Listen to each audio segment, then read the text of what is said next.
Well, good morning, ladies and gentlemen, and welcome.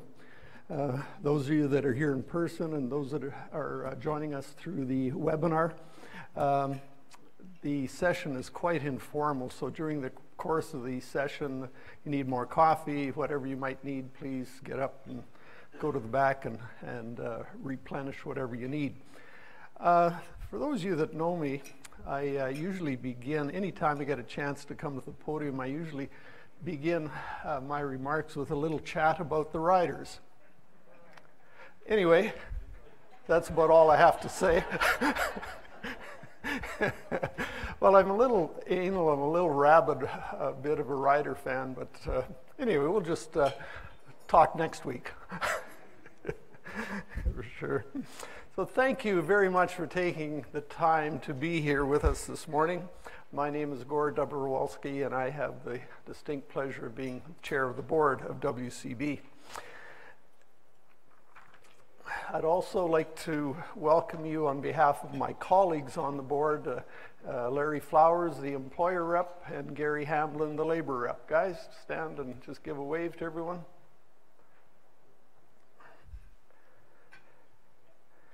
For those of you that have been to previous rate-setting meetings, you already know that we have a lot of information to cover in the next hour and a half. We'll have time for your questions for sure after the session. And so please take notes during the presentation and your questions. And then after the session, we will be sure to address them. Question period, of course, will be open to everyone, including those of you who are joining us by webcast. We certainly understand we are a rural province and we are constantly working to increase our accessibility to you through these public meetings. This is why each webinar is equipped for customers to ask questions live. To keep things timely and fair to everyone here, please ask your first question.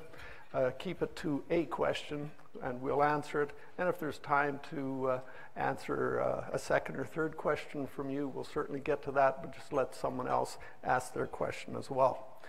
Following our question period, WCB staff members will be at the table in the back corner. I think some of you have already been there to answer industry-specific questions. The preliminary industry rate code specific sheets are available there as well. Each sheet contains specific rate code stats and the 2019 preliminary premium rate. These annual meetings are part of our rate setting process so we can remain accountable to you.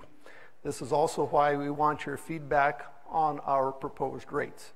And if you'd like to learn more about what we do at the WCB, we have the Compensation Institute in Saskatoon in March, and then our AGMs in both Saskatoon and Regina, usually in early May.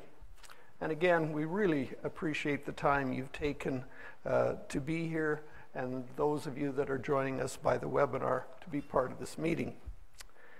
Before I became the chair of the WCB, I worked in business for many years. Because of my experience, I feel I can appreciate how much effort it takes to operate a successful business. You need to set and meet targets, your sales need to be solid, your revenue's high, and your workers engaged in every aspect of your business. But in my opinion, one of the most significant priorities to be a thriving employer is to have a very successful culture of safety where your employees have a safe place to work. Cutting corners to accomplish a task a little bit faster can result in disaster, either through an injury or a fatality. Even small things can lead to devastating consequences, and we've seen that. At the WCB, our vision and mission statements are about balancing the needs of employers and workers. We eliminate injuries and restore abilities. Doesn't get much simpler than that, but it's exactly the foundation of all the work we do at the WCB. We're continuously refining our practices to deliver the best services we can and to be as transparent and as accountable as we can. That's why in 2018, we enhanced our vision statement to speak to the core of our business values. In the last number of years, we've taken steps to increase our communication with you, our customers, the employers and workers of Saskatchewan. In February 2018, we hosted rate model education sessions for the rate codes that we felt might see an increase this year, in addition to our annual public meetings. The WCB held rate model information sessions in 2016, 2017, and 2018. And quite frankly, it only seems like yesterday. Since 2016, we've held 29 public meetings regarding our enhanced rate model. The enhanced rate model will be discussed in more detail later this morning. These public sessions, as well as providing live webcasts and making today's information available online after the meeting, are all part of our efforts to constantly advance our service to you. By the way, you can find recorded copies of all of our public sessions on the YouTube channel. Just search for Saskatchewan Workers' Compensation Board, and they're all there. As a board, it's our legislative obligation to guarantee the future of our compensation system. That means we need to be good financial stewards. I am very pleased to announce the preliminary average premium rate for 2019 is $1.17, down from $1.19 in 2018. We've seen a downward trend for many years, and the 2019 rate is no exception. Not only is it the lowest in 31 years, but it's also 43% lower than the 16-year high of $2.05 in 2004. I'm sure many of you can remember that. This slide shows the average premium rate history and its downward trend. Some other compensation boards in Canada have also released their 2019 preliminary average premium rates. Those that haven't will do so very shortly. As you can see, Manitoba is steady at 95 cents, BC is steady at $1.55, Quebec is steady at $1.17, Yukon is 12 cents higher than their 2018 rate, Ontario is proposing to decrease their rate by 70 cents to $1.65, and Nova Scotia is proposing to keep their rate steady at $2.65. We in Saskatchewan expect our rate to be the third lowest in Canada. However, our goal is not about having the lowest rate in Canada. Our goal is to uphold a balance, the key word, balance, between stable rates and a fully funded compensation system. Stable rates that you, the employer, have some predictability from year to year, and a fully funded compensation system so that benefits are never at risk. Through effective injury prevention and return to work programs, employers can influence their industries and their individual premium rate. But of course, the least expensive injury is the injury that never happens. The industry premium rates are also affected by the degree to which employers in an industry work to eliminate workplace injuries. Individually, employers who commit to eliminate injuries in their workplace benefit from lower premium rates through the experience rating program. In 2017, 88% of you employers achieved zero injuries. Congratulations. Together, we can achieve Mission Zero. We're not there yet. There's still a lot of work to do, but many of you have worked so very hard to get us where we are.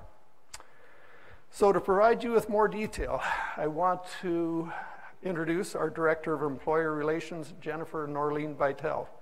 Jennifer will discuss why you pay premiums, how we calculate premium rates, the rate setting process, and details surrounding our enhanced rate model. Ladies and gentlemen, would you please welcome Jennifer.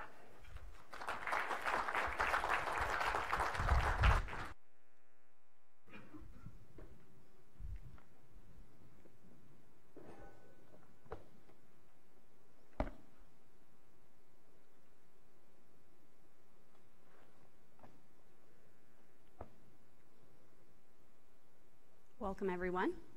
So as a reminder, following today's session, the information that's presented here will be available on our website at wcbsask.com. So we're going to start off with what do WCB premiums cover?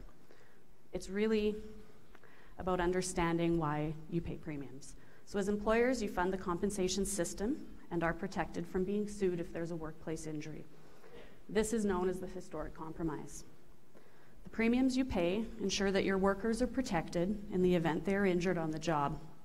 They'll receive wage loss, medical expenses, and rehabilitation benefits. The system is based upon 5 principles known as the Meredith principles. The first is no-fault compensation, which means workers are paid benefits regardless of how the injury occurred. The worker and employer waive the right to sue, and there is no argument over responsibility or liability for an injury.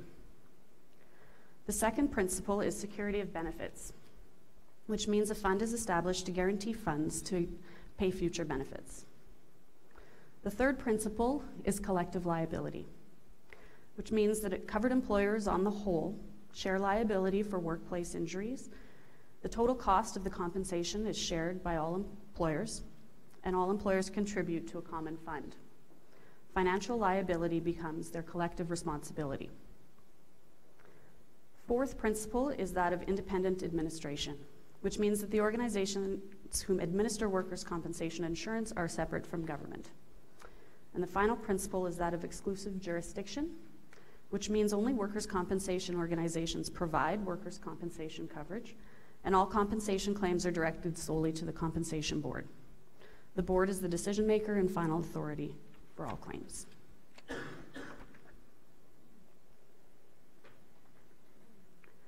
So the premiums employers pay and the investment income from those premiums fund the workers' compensation system. There are 2 key components that factor into the calculation of premium rates: claims costs and payroll. So the costs associated with all workplace injuries that have occurred in the past help us project what future costs will be. The second component, that being payroll, drives the premium rate. Payroll is collected for all workers in all industries subject to coverage under the Saskatchewan Workers' Compensation Act.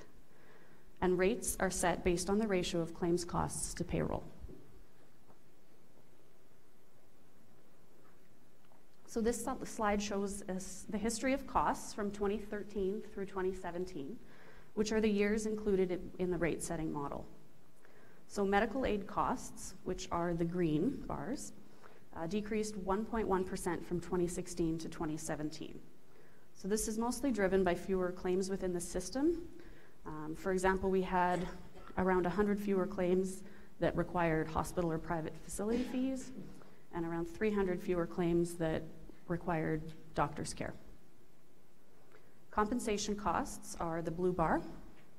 They decreased 4.4% from 2016 to 2017. So again, driven by fewer claims within the system in 2017. We paid approximately $2 million less for full wage loss and around $200,000 less for the short-term wage loss. Pension costs are the yellow bar. This is things such as earnings replacement, which is long-term wage loss, and can include survivor benefits as well in the event of a fatality. They've remained relatively stable over the last few years.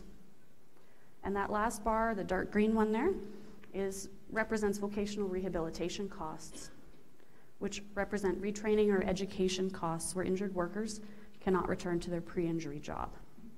Overall, these costs are also relatively stable.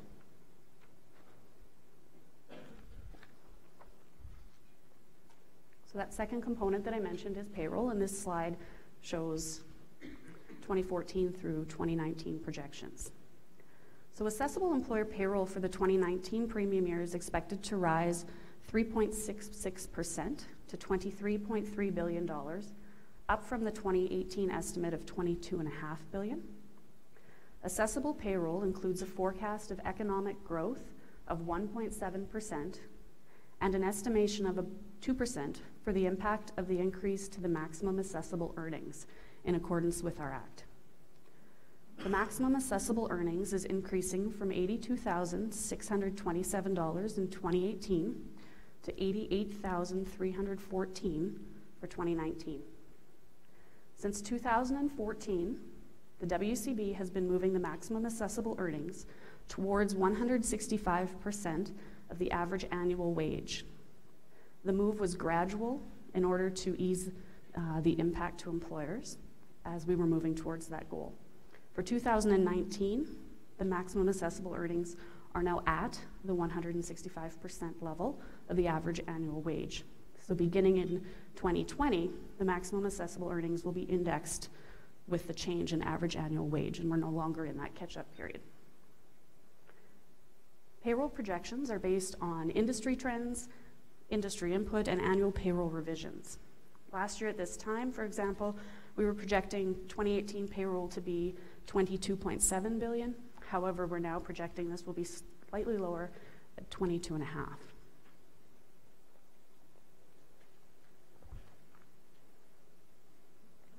So I'm going to take you through the rate setting process. The main objectives of the rate setting process are to ensure the overall premium requirements of the WCB for the coming year are met. Premiums should cover all current and future costs for claims from employers operating during the year. Workers' compensation and vocational rehabilitation costs, healthcare costs, survivor costs, administration, as well as safety associations. The distribution of these revenue requirements across all employers is equitable. While maintaining collective liability, it should promote accountability and fairness and recognize injury prevention and disability management.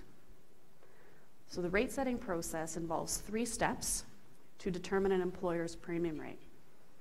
As illustrated on the slide, industry classification is step 1, step 2 is industry premium rates, and the 3rd step is experience rating. And I'm going to go into more detail on each of those. So as I've already mentioned, workers' compensation is a no-fault insurance system based on collective liability, where all employers share liability for workplace injury insurance. So the first step in the rate-setting process is classification, which is the process where similar employers are grouped together to form an industry rate code. Our classification system has 50 of these industry rate codes, and premium rates are then set for each rate code based on the collective claims experience of employers within each industry rate code. All employers within an industry rate code start off with the same industry premium rate. The rate model needs to strike a balance between fairness, where industry rate codes are responsible for the injuries they incur and the costs associated with those injuries, and collective liability, where employers are not unfairly burdened by unusually costly claims, and a portion of those costs are shared amongst larger groups. So when we get into the second step in the process, it's establishing those industry premium rates. So WCB is funded 100% by the premiums that employers pay and the investment income earned from those premiums. The premiums that we collect in a year cover all costs of claims that happen in the year. So if someone's injured when they're 15, we'll collect enough premiums in 2019 to pay for the lifetime costs of that claim. An actuarial rate model is used to predict claims costs for the upcoming year. Actuarial models ensure financial stability and security of benefit. Costs include an industry's own claims costs, as well as their portion of any shared costs, which is that collective liability element. And the industry premium rate is the costs divided by the payroll.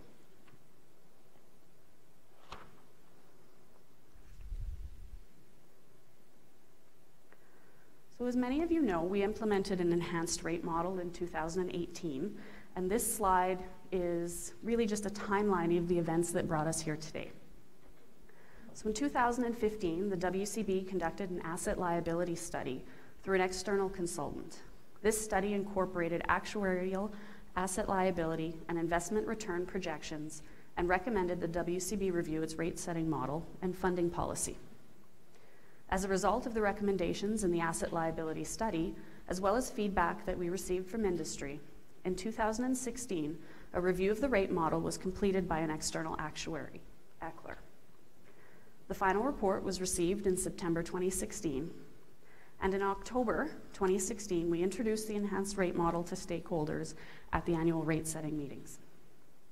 In November and December of 2016, we held 8 province-wide education sessions to help employers understand the enhanced rate model. In February and March of 2017, we held 16 public education sessions for industry that included information on the potential impact of the changes resulting from the move to the enhanced rate model. We also consulted on how to transition to the enhanced model. In October 17, we shared information on 2018 premium rates and the plan to transition to the enhanced model. In January of this year, the enhanced rate model became effective.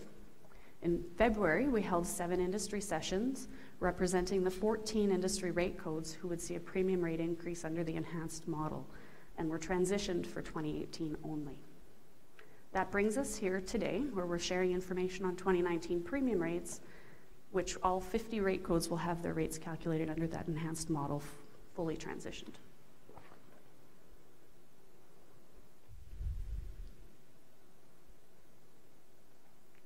So I want to take some time and just go through some guiding principles around the rate model. The premium rate setting process should appropriately balance these sometimes competing principles. The rate model should be robust and sustainable, satisfying the needs, goals, and expectations of employers while being actuarially sound, relatively simple and easy to understand, communicate, and administer, and provide for the security of benefits. So accountability needs to be balanced with collective liability. Accountability is when premiums paid by current employers should cover the costs of their injured workers during the premium period. The principle covers intergenerational equity, where current employers should not be paying for claims costs generated by past employers, nor should they be subsidizing the claims costs of future employers. And it also covers intragenerational equity, in which employers that incur injuries should be responsible for the costs associated with those injuries. A fair rate-making model encourages workplace safety and effective return to work policies by financially incentivizing employers' positive behaviors. So accountability is balanced with collective liability. So as I've mentioned before, employers as a group and those within the same industry are jointly responsible for all workers' compensation costs. Employers should not be excessively punished for unusually costly claims. Thus, portions of unusually costly claims costs should be shared by all employers. On the right-hand side, we have rate stability and reactivity that are the balance. So rate stability is really that employers should be able to rely on a level of predictability and stability in rates. Nobody wants to see them bouncing up and down from year to year. And that's balanced with reactivity. Industries should expect quicker recognition of successful prevention initiatives and claims management principle practices, but should also be quick to recognize industries with poor safety performance. There's also transparency. So employers should be able to understand the factors that went into setting the premium rates, and the WCB should be able to clearly communicate this information to employers. So at the bottom of the screen there, you see transparency, which is symbolized by an open book. So these next few slides, I'm going to walk through the key components of the rate model, which impact the claims cost projection that's used in the premium rate calculation. So credibility of industries. Credibility is the extent to which you can use past experience to predict future experience. Under the current classification structure, so our 50 industry rate codes, there are a number of smaller industry rate codes with lower credibility, making it more difficult to predict future claims experience. So our rate model uses a 5-year cost history to predict the future experience, but for rate codes that are not fully credible, their 5-year experience is complemented with a longer experience period, so we're looking at 10 years. So this adjusts credibility to use more of an industry's own experience, so industries are more accountable, and achieves a reasonable balance between reflecting recent experience and reducing volatility for smaller rate codes. It also improves predictability as we move forward. So for example, if 5 years of cost history results in an industry being 80% credible, 80% of the 5-year experience and 20% of the 10-year experience is what we would use.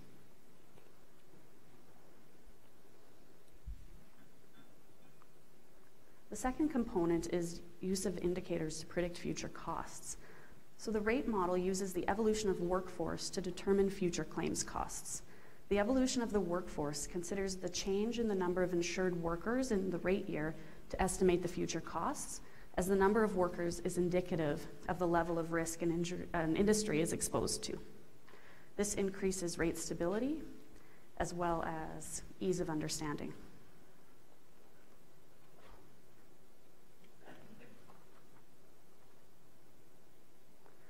Cost pooling is when costs are spread amongst a larger group of employers. For example, certain costs may be allocated at the rate code level or amongst all employers. This increases collective liability so that a group of employers is not unfairly burdened. The intent is to balance between industries being accountable for their own claims and collective liability of rare, high-costing claims. Costs in excess of 3 times the ultimate maximum wage rate are pooled at the board level and then reallocated back to the industry based on the proportion of costs. This means that if a claim has costs above around $258,000, any costs in excess of that are pooled at the board level and then reallocated back to the industry based on their own industry's costs. So this increases collective liability, improves predictability, and increases transparency as well.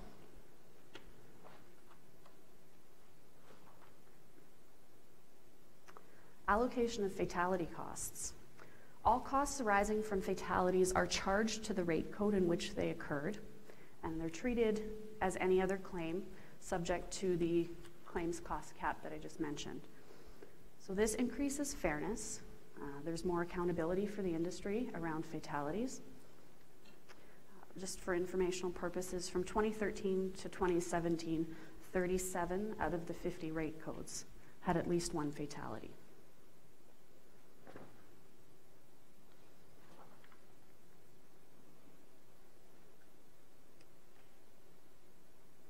So long-term claims.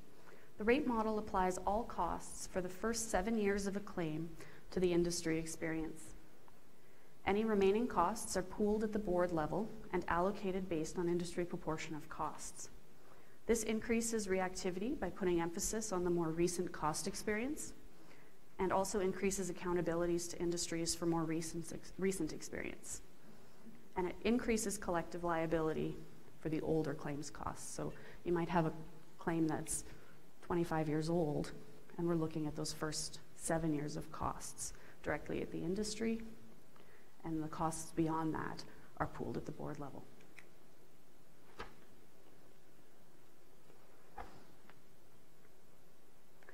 Allocation of administration costs. So the fixed component of administration is 30% and is allocated based on payroll.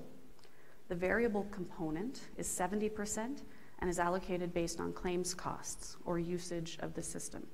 This better aligns the allocation of fixed and variable costs to reflect the actual admin cost structure.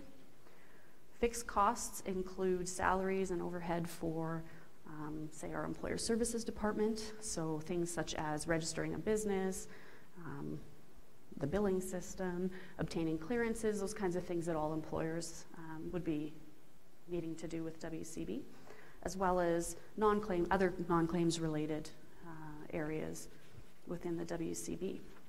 The variable costs are connected to the salaries and benefits for the staff that are administering those claims, as well as a larger proportion of OH&S and WorkSafe. So the allocation of admin costs increases fairness, so all industries appropriately share in the costs.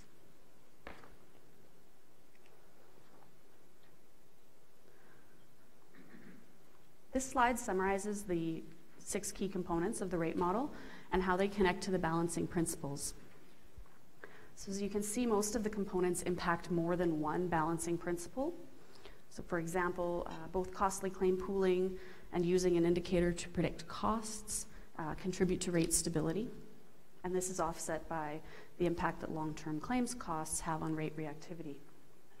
The thing to note here is that we can't pick and choose which component we're maybe going to emphasize. They all work together within that rate setting model to come up with that overall cost projection that's used for when we're setting rates for the upcoming year.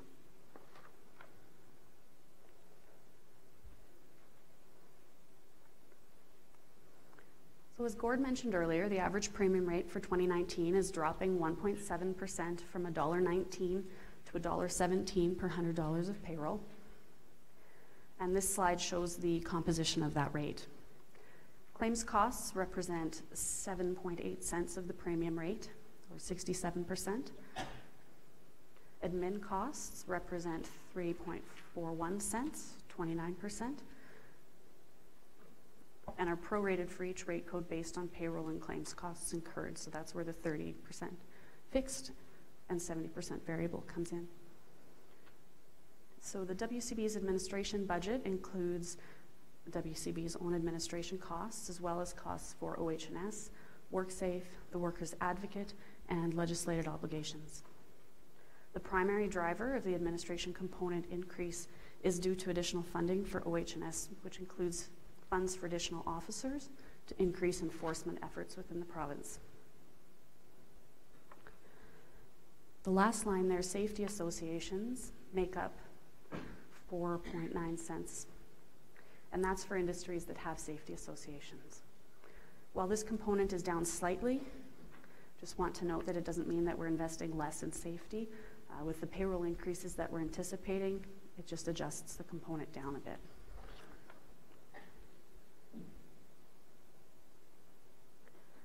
So this chart shows the change in premium rate from 2018 to 2019 at the industry rate code level. So this is before experience rating is applied. So based on the preliminary premium rates that we have, 42% of employers will see increases less than 10.5%. And 15.3% of employers will see increases above 10.5%. 12 of those industries are seeing the increases due to the full transition to the enhanced model. There's also the element of worsening claims experience that would be driving the other increases. 41% of employers are seeing decreases, and 1.5% will see premium rates stay the same. For industry-specific information, we do have information at the back of the room. There's a little banner that's kind of hanging up. You can pop back there afterwards and get some industry information. And the information that we're providing in person here will also be online by the end of the day is what we're hoping for.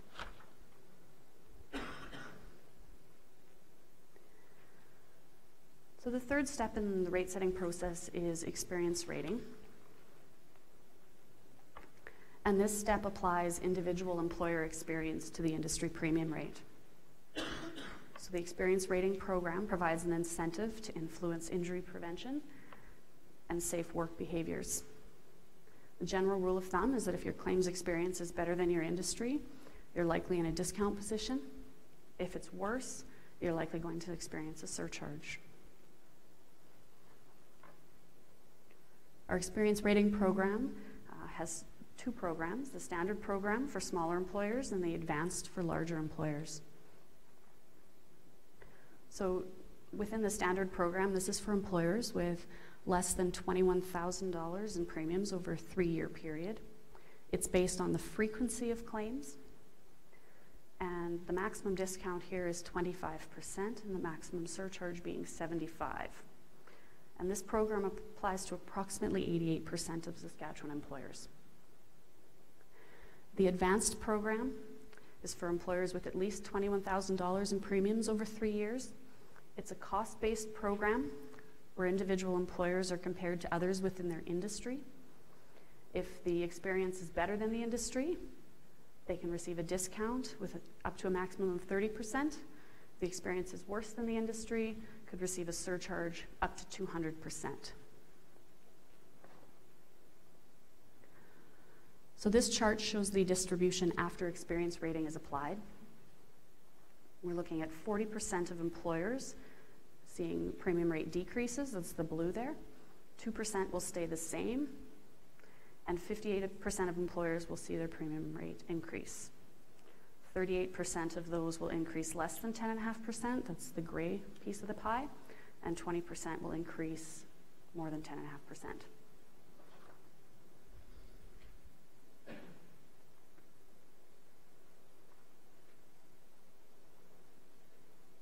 So remember that you can influence the premium rate that you pay. If you recall our updated vision statement, we eliminate injuries and restore abilities. As you know, our ultimate goal is mission zero. 0 injuries, 0 fatalities, 0 suffering. Injury prevention is the best way to minimize costs and human suffering. The least expensive claim is the claim that never happens. Having effective safety programs in your workplace can be an effective tool in injury prevention. In the event that an injury does happen at work, ensuring that you have policies and programs in place to quickly return that individual to work can help minimize costs, which ultimately influences the rates that you pay as well. So we do have a number of resources available to help employers with these areas. So there are industry safety associations, as mentioned. We have account managers that can help, as well as our WorkSafe website has a number of different resources and toolkits. So that's worksafesask.ca. We have a few account managers in the room with us today, so if you'd like to connect with one of them afterwards, please feel free. They're likely going to be at the back of the room after this presentation. I saw a wave. Does anyone else want to wave if you're an account manager? Have a look back there. You can connect.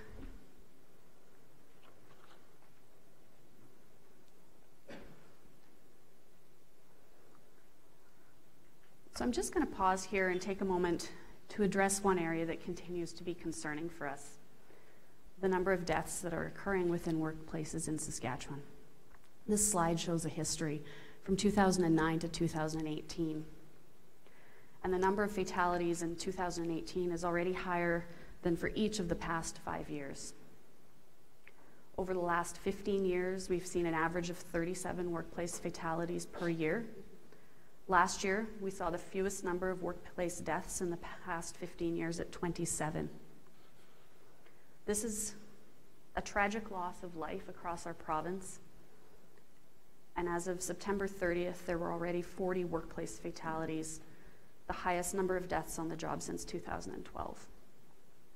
Each of us shares responsibility to ensure that we begin to reverse this trend, a trend that is so impactful on our families and our communities. To date this year, the leading cause of workplace fatalities in Saskatchewan are occupational diseases and motor vehicle-related incidents. Despite the fact that injuries in the province have declined by 40% in the last 10 years, the fatality rate has remained consistently high. Emerging research and trends suggest that organizations should focus efforts on the prevention of serious injuries to sustainably reduce fatalities and overall injury rates. The Saskatchewan WCB is increasing prevention initiatives in this direction. We're seeing approximately 2,300 serious injuries each year, and that has been fairly steady.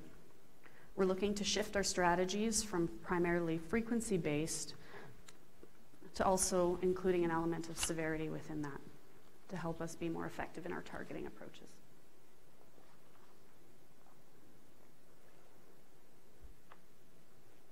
So what's next? So today we're sharing information on preliminary premium rates. Any industries experiencing rate increases above 10.5%, that's 5 industry rate codes, are published in the Saskatchewan Gazette. Those employers will also receive a letter advising them of the increase, which will also include experience rating to give them a better idea of what 2019 will look like. Our practice is to provide employers with 30 days to provide feedback regarding premium rates, and we welcome your feedback within this time frame. Please email askwcb@wcbsask.com with any feedback that you might have. In November, any feedback that we receive is provided to the board, and the final rates will be approved. In December, usually that first week of December, employers' rate notices are placed in the mail, so receive them within the first couple weeks of December. And again, don't forget to grab some industry information from the back of the room. We have a number of WCB staff members here joining us to answer any questions that you might have if you're looking for a specific answer. Following, if you'd like, we can connect you with one of those individuals afterwards. If you're looking for more information on industry, premium rates, our account managers are available, and we can always coordinate a future meeting with folks if there's interest. Also a reminder that the information today is going to be available on our website as well as on our YouTube channel. So if you're going to YouTube, just search for Saskatchewan Workers' Compensation Board, and you'll see all of the educational videos that we have over the past placed up there. So this brings me to the conclusion of our formal presentation. I'd like to ask Gord to return to the stage to wrap things up for us today.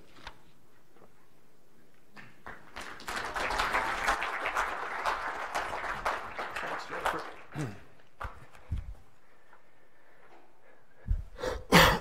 Excuse me. Thank you, Jennifer. Again, on behalf of all of us at the WCB, thank you for attending our annual rate-setting session. But before we finish today's session, I want to speak to a recent announcement by our CEO. Our CEO, Peter Federico, announced his retirement a couple of weeks ago, successfully leading the WCB for almost 25 years. It is indeed a mix of sincere gratitude and sadness that we share Peter's official retirement date of May 31st, 2019. Peter, we will sincerely miss you and your inspiring leadership, your exceptional attention to detail, actually sometimes your annoying attention to detail, your financial acumen, and the depth that you brought throughout your entire tenure as WCB's Chief Executive Officer. Since 1994, Peter has played a critical role in the development and growth of the organization, successfully leading initiatives such as the provincial adoption of Mission Zero and the creation of Safe Saskatchewan, while seeing the provincial injury rate decrease, leading the organization towards greater financial stability and stewarding through the significant legislative changes and financial downturns. It was indeed because of his stewardship that the WCB was able to absorb many changes while maintaining care of our customers and the resources that have been entrusted to the WCB. Without question, Peter has been a major cornerstone of the WCB for well over 2 decades, and we all feel the void his absence will create. He has played a critical role in the development and growth of the organization, successfully leading initiatives all throughout his time here. On a personal note, as chair of the board, it has indeed been my pleasure to work closely with Peter for the past 5 years. I knew from the outset that Peter and I were going to get along very well. I hadn't yet met Peter, and I had accepted the position as chair of the board, and I received a phone call from Peter. And the reason I knew that we were going to get along very well immediately is that he pronounced Dobrowolski perfectly. I said, this is a guy I got to meet. Asking him questions, I learned there was no short answer. So strategically speaking, because time is so precious, I learned to always ask him a question when I had the time to listen to his prolonged answer. And it was well worthwhile every time. I have been the benefactor of his experience. It is with a heart of humility that Peter has always generously shared his gifts and talents to those who work with him. We are truly indebted to him for his tremendous service to the organization. And I really believe that to do the job of CEO perfectly, you have to have a sense of humor. Peter certainly has that. I'll give you an example of his sense of humor just recently. As a board, we asked Peter for his thoughts about the characteristics that a perfect CEO would have. So a few days later, he sent us his email telling us of the 15 characteristics or so that he thought a perfect CEO has or should have. And at the bottom of the email, he said, "You'll probably notice I don't have all of these characteristics." That is Peter's sense of humor, honesty, and his attention, I guess, to detail. Thanks to Peter's openness about his retirement plans, we've had the luxury of time as a board prior to his public announcement and have determined the steps toward a smooth transition. Over the next few months, we'll be conducting a search to find the new CEO of WCB. During this transition period, the board will make it our priority to find the best individual to lead our organization. We will certainly lean on the WCB's executive team to fully maintain a stable and effective organization for our customers, our staff, and our partners. We have every confidence in the executive team to do just that. Maintaining our focus on eliminating injuries and restoring abilities while improving customer service will be a key priority both during the transition and as a required skill of the new CEO.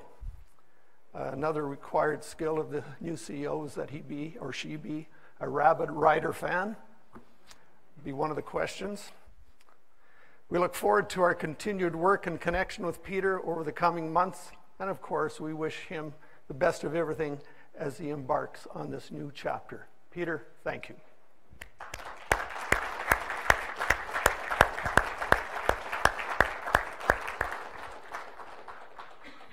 After almost 25 years, thank you seems so inadequate.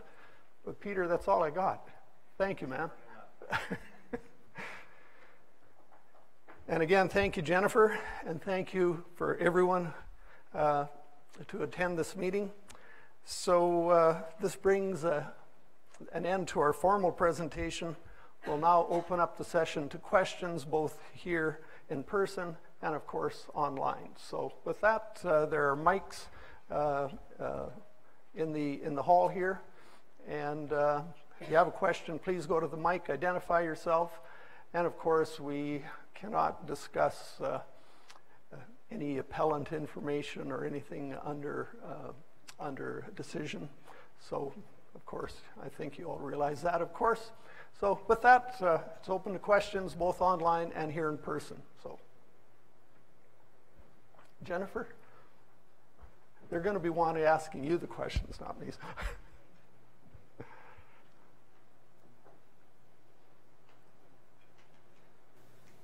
So there's a question here from Gordon Hood. And with some longer term or expensive claim costs being applied at the industry or board level, would those costs still be reflected in employer-specific costs, or will they be removed from the employer rating calculations?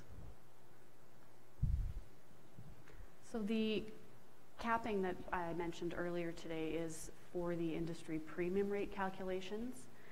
From the individual employer's perspective, we'll still be using all costs connected to the claims that have happened. However, the experience rating program has a capped claims cost limit of its own, subject to the maximum. It's the same as the maximum assessable wage for the year. So in any given year, any claims costs that go above that threshold would be excluded from the individual experience rating calculations for an employer.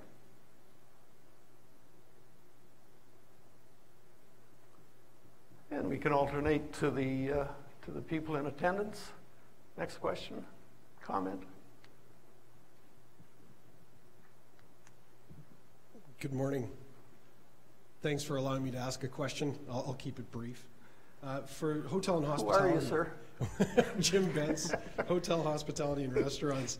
You know, one of the things that the enhanced model we were hoping would see would be rate stability. And we've seen some sticker shock over the last couple of years for sure with regards to our rates.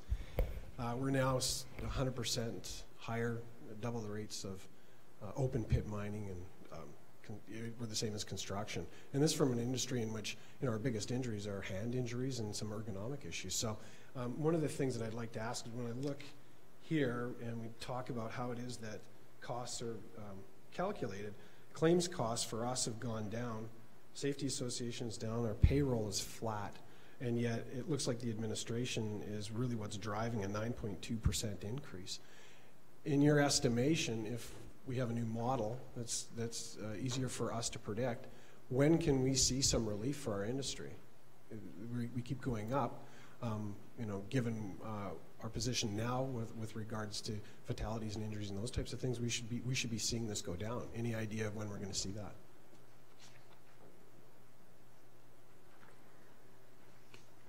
With this model, it really is intended to be more reactive. We've been going through this transition period, which has really caused some of the more significant increases over the last couple of years. With this model, we're looking at the 5-year experience, so we should see more reactivity when it comes to increase or improve performance, as well as on the flip side. I can't speculate as to whether that's going to be next year or when that's going to be, because it really does depend on the individual industry's experience. Is there anything else to add from anybody else in the room? No? Okay. Okay, next question. Nothing more online? Okay. I don't know. Oh, this is on. I just maybe add to what Jennifer said. So I assume your name is George Marshall? Yes, it is. Thank you. So a big part of what we're seeing here today, as Jennifer mentioned in the presentation, there are 12 of the 14 industry codes that were impacted by the transition from the old model to the enhanced model were negatively impacted through that transition. The transition is now complete in 2019, and so from this point forward, the only thing that will be impacting premium rates is the actual experience within the particular industries as calculated under the enhanced model. And I can share some information with you after, Jim, if you like. But one of the things we did last year when we did the information and educational sessions is we showed you what the potential impact of the industry is based on what we knew in 2018. I can show you what's happened between what we forecast the rates to be in 2018 and what the rates are actually like in 2019. And I think you'll see in the case of hotels, for example, you'll see a positive impact, I think, I'll have to look at the information again, based on change in experience outside of the transitionary costs. So from this point forward, I can't say when you're going to see rates decreasing because it's going to be largely driven by whatever experience is in the model. But if the trends continue with respect to claim costs, then the model should, as Jennifer said, react accordingly and reflect that in the premium rates. I can tell you that our recent experience with respect to claim counts is not positive. We are seeing a real leveling off in terms of number of claims, particularly on the time loss side. So that's not particularly encouraging because as claims increase, we're going to see your costs increase, and that's then going to be translated into potential premium rates. Of course, the other factor that goes into premium rates is whatever happens with payroll. So if we see an economic upswing here that bumps the payroll significantly, it could mitigate whatever we see on the claim side. But I can possibly share some information with you at the end, Jim. Sorry, George, I didn't see Peter stand up, so yes, please go ahead. Not a problem at all. I'll take credit for Peter's explanation, so that's all good. So George Marshall, Service and Hospitality Safety Association. I guess a follow-up question, and it's, I guess, more a point of curiosity, but, you know, again, we're looking at industry rate codes S21, S22, S23, and based on the explanation WCB provided last year, a good portion of the increase that occurred in those rate codes was due to the industry paying the costs of long-term claims that came from other industries. So that was part of the explanation last year. With regards to the Act, I guess my question would be for you, the Act seems to state, and to paraphrase, that WCB shall collect, well, shall charge and collect basically sufficient premiums from a class to cover the costs of injuries within that class. How do you reconcile the new enhanced model with the Act? Because the Act seems to suggest if you're cross-subsidizing one industry with another industry, you are not collecting sufficient premiums from the first industry to cover its costs.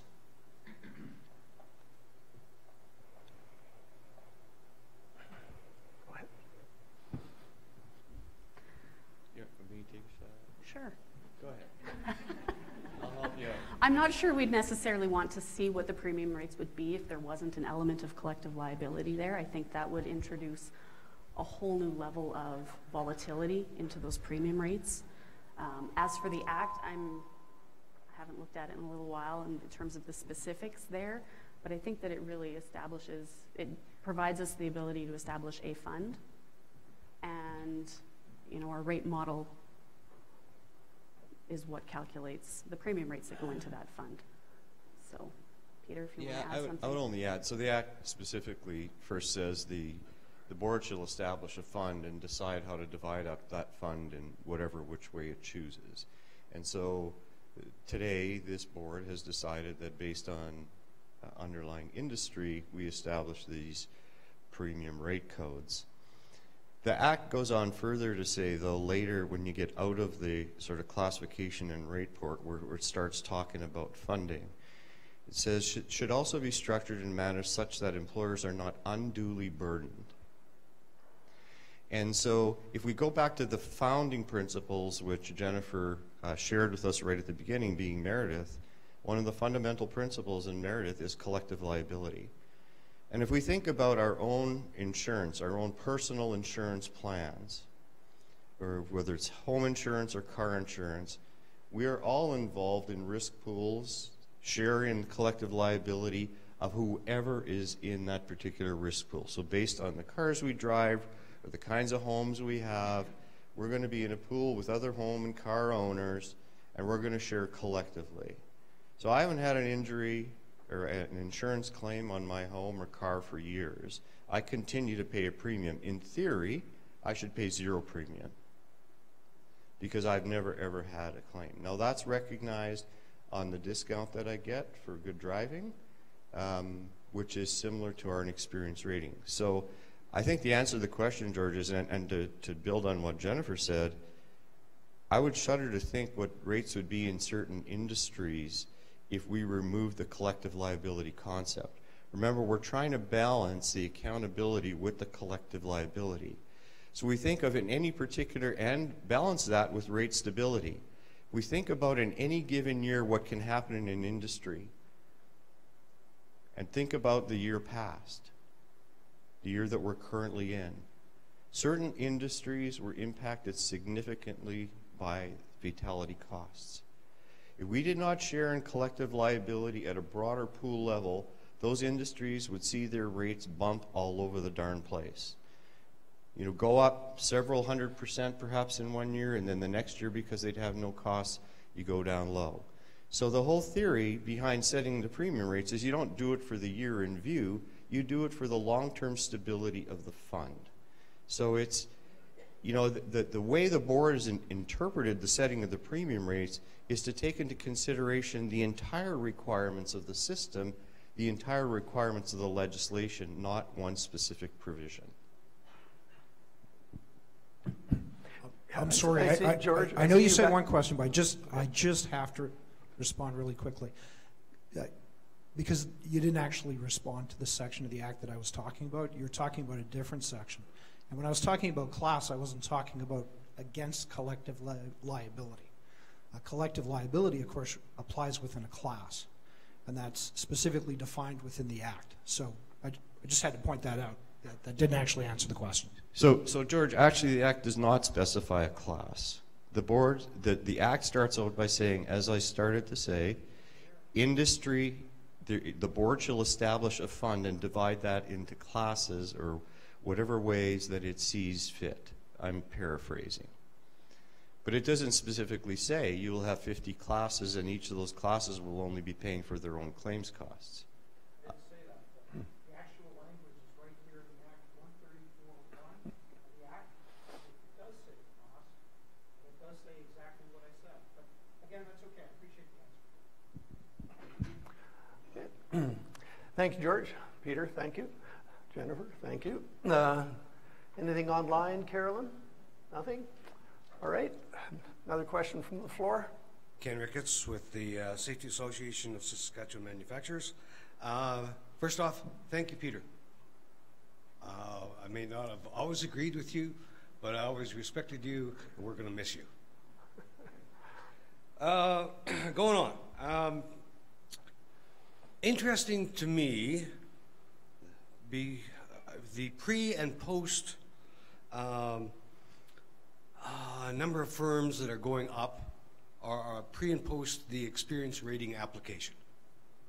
Right? So the number of firms that are increasing in general, and then after the experience rating is applied, seems to suggest that the firms are kind of stratifying.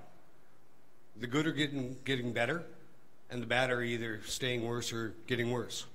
So the question to my mind is there any appetite to increase the discount and increase the surcharge?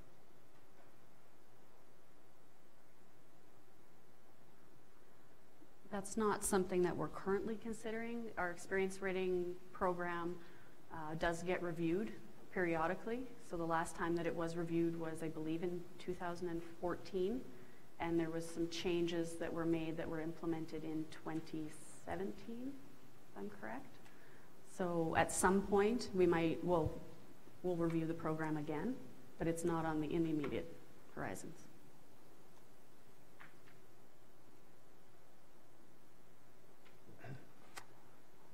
Okay. Anything else online, Carolyn? Next comment or question from the floor? Going once? Twice? 2.5? Well, thank you, Jennifer. Ladies and gentlemen, thank you very much for attending. We do certainly appreciate you coming. We do this all again tomorrow in Saskatoon. It will not be a webinar tomorrow from Saskatoon, but you're certainly welcome to attend at the Hilton Garden Inn in Saskatoon. So with that, again, thank you very much for attending, and we wish you a safe day.